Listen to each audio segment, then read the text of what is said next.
No point.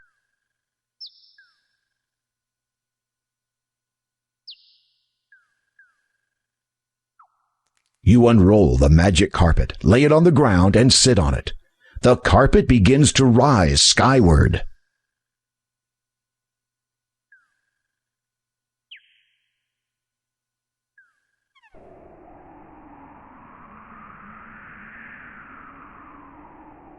As you reach down to get the carpet, it vanishes into thin air without even so much as a puff of smoke.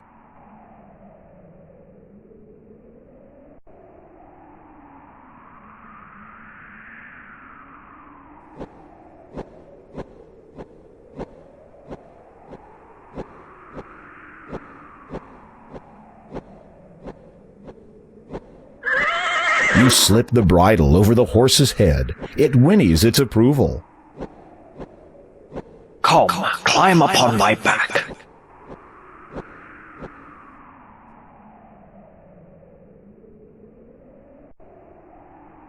Hold on, this will be a little accelerating.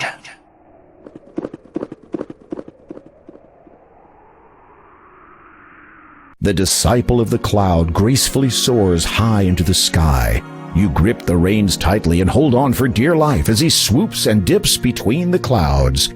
After a time, he draws near to a thick patch of luminous mist. As you pass through it, the horse sets itself down, seemingly on top of a cloud.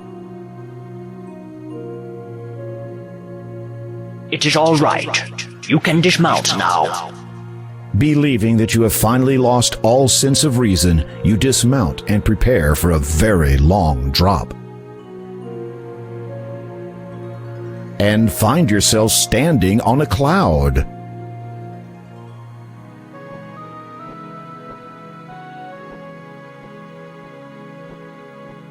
What is this spirit you speak of? The essence of what you seek.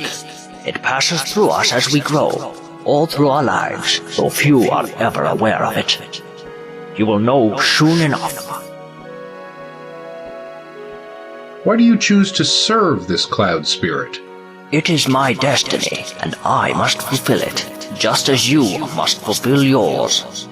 I was not aware that I had one. All of us have a destiny.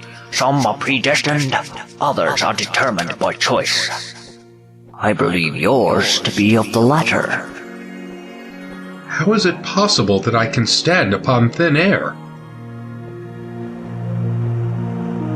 Such are not the questions you should be asking. You have come for the Air Gem, or the Growth Gem, as it was once named by the ancients.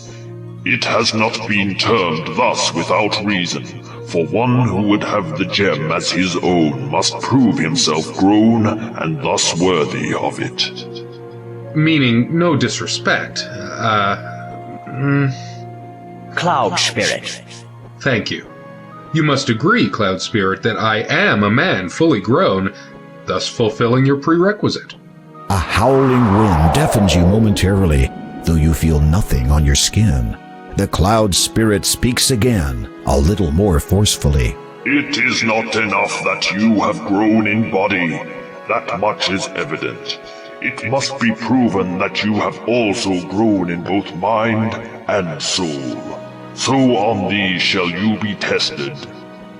Tested? Those who bear the burden of king are expected to possess certain qualities. Your actions will be judged against the weight of these. It shall be seen whether you are deserving of your title. It shall be seen whether you are worthy of the Growth Gem. After a moment of silence, the cloud spirit intones, Behold your first test.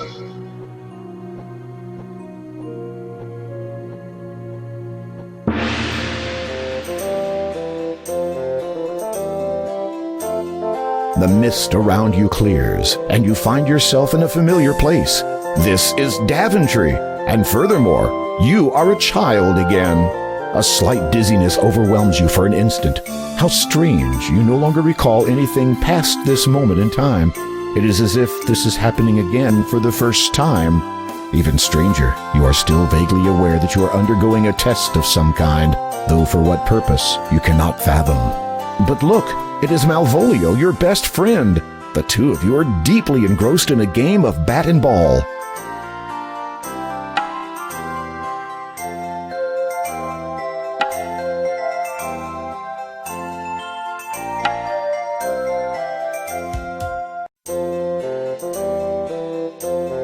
Ouch!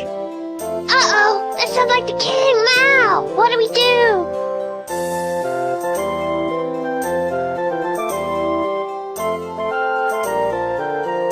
You there. Yes? Yes? Is that how you address your liege? No, your majesty, King Edward, sir. I mean, sire. Which of you two boys threw that ball?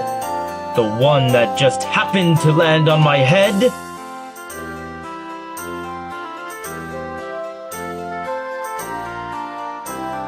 You summon all your courage and speak up. Your majesty, if you please. It was I who hit the ball over the castle wall. It was my fault completely. Please do not punish my friend. The king eyes you carefully. You wonder if you are now in serious trouble. I would not punish one for something so trivial. However, I will see you play your game elsewhere, away from here. Yes, sire. One more thing, my young fellow. You have demonstrated good character today by taking the blame for your friend. The finest knights in this realm demonstrate their compassion by protecting others, even if that should mean putting themselves at risk.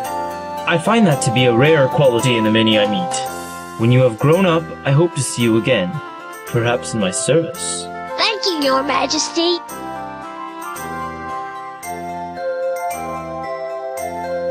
Behold your second test.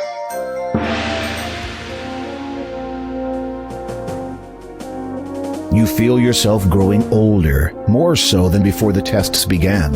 Again, dizziness overcomes you. Your memory of the previous test fades, and in its place, your mind is filled with the knowledge of everything that has since come to pass. This includes, unfortunately, the dreadful misfortunes which have plagued Daventry since the coming of the terrible three-headed dragon. To make things worse, your 17-year-old daughter has been demanded as its latest sacrifice. In return, it will not harm the rest of the population until the next demand. You would go forth to destroy the dragon yourself, but you no longer have the heart for such quests. Never have you felt so forlorn, so frail. You fear that given the choice, you would do anything to rectify the situation.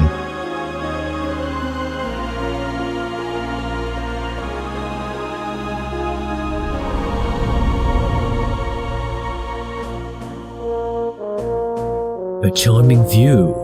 No wonder you come here so often. You.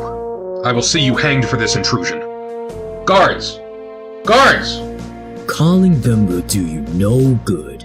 For even if they come, they will find their king speaking to only the air he breathes.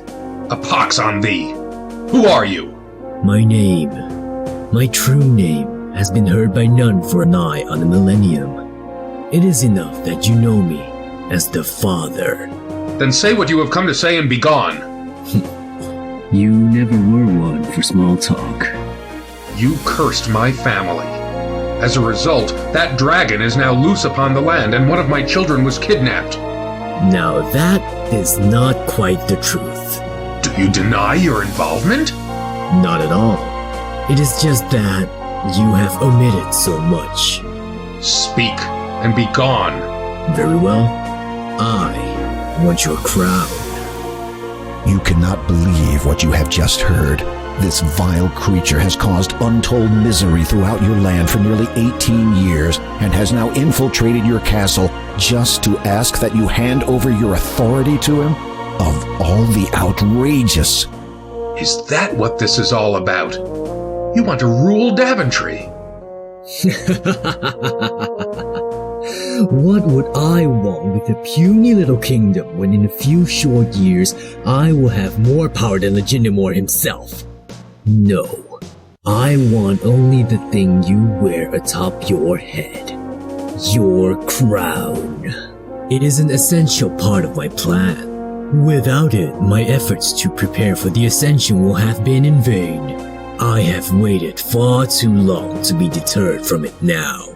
If you need it that badly, you could have just taken it. You had plenty of opportunities.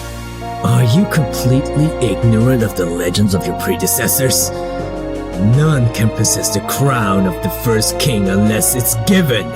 If you think for one moment that I would... Before you speak further, consider this. In exchange for what I ask, I shall lift my curse and all that it entails from you and your blighted land. You shall have both it and your family restored in full. Minus your title, naturally. Your mind reels at these words. For almost 2 decades, a countless number of innocent people have suffered under the afflictions Daventry has had to endure. So many more people would continue to suffer indefinitely, notwithstanding the pain you feel over your own family's misfortune. With a simple statement, you could put an end to it all.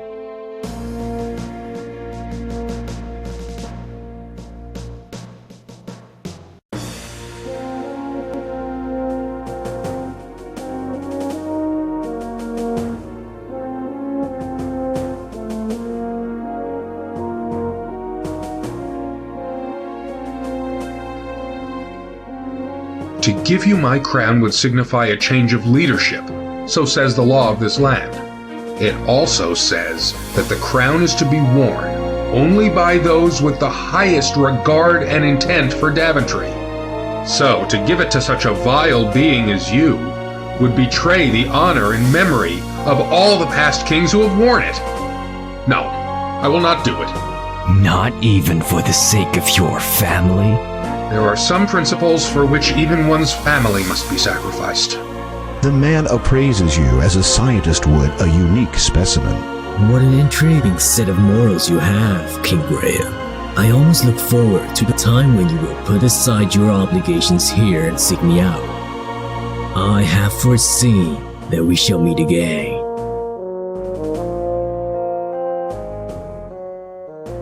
Behold your third test.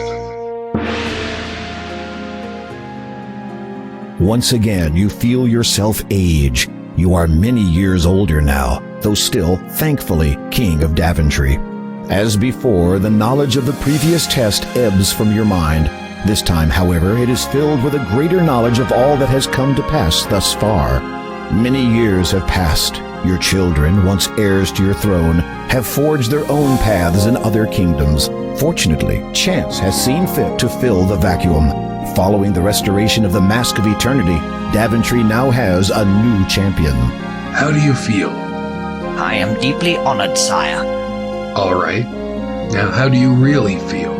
Scared out of my wits, sire. You smile and feel the lines in your face stretch. You hope you'll get used to it when the true time comes. You know what they've been saying. About my decision, that is. The people question my ability to perform the duties when I have another higher obligation. I believe that I can attend to both with the utmost equity. You do not deny that this obligation may arise at any moment, perhaps taking you away from this country at a time of great need? Of course not, sire, but I shall deal with that troll, as they say, when I cross that bridge. And there is the matter of you not being of royal birth. That does not sit comfortably with some of the nobles. The qualities of truth, light, and order can shine from even the most impoverished of souls. Nobility is defined through one's actions, not one's lineage, Your Majesty. You cannot help but smirk. For a man who had once lived as a peasant, he speaks extremely well.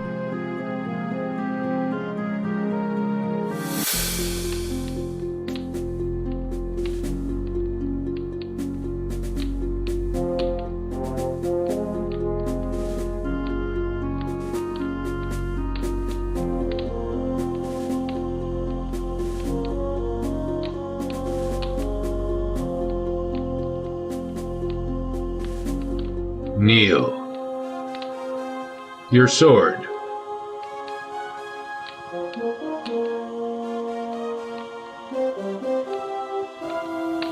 By virtue of your bravery, loyalty, and good conscience, I have chosen you to be my first knight.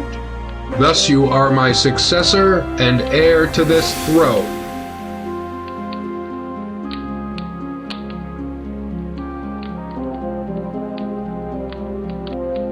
Arise, Sir Connor of Daventry.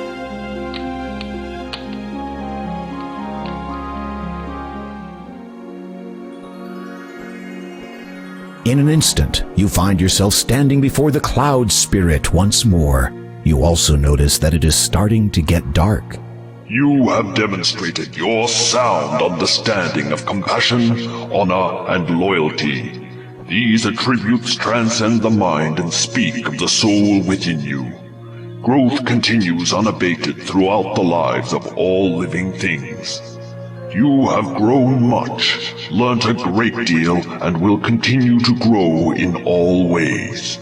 You are judged worthy of the Heir and Growth Gem.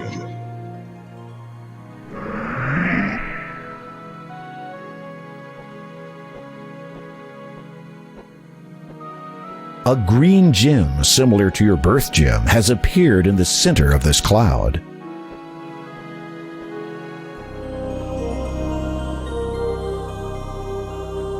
You take the growth gem. As you feel the knowledge of the last test fade from your mind, the cloud beneath your feet begins to evaporate. You'd better get out of here quickly, Graham.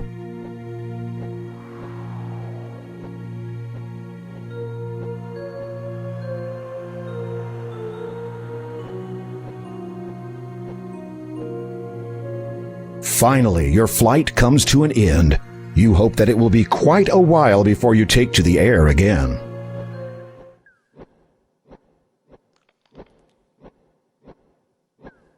Where would you like me to land? On the ground would be fine.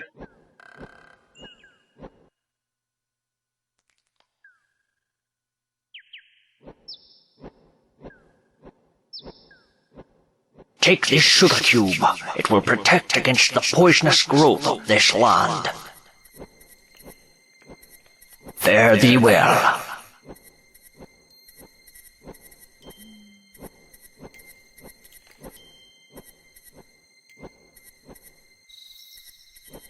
You notice you have lost a few things during your descent, mostly all that paper you were carrying. You are not concerned, though, as long as you don't get into trouble for littering.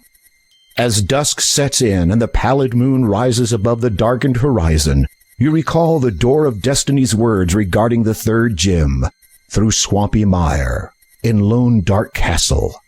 Then you remember the great Neptune's disquiet reluctance to speak of Kalima's lord. You sense a growing unease that this final gem may not be the easiest to acquire.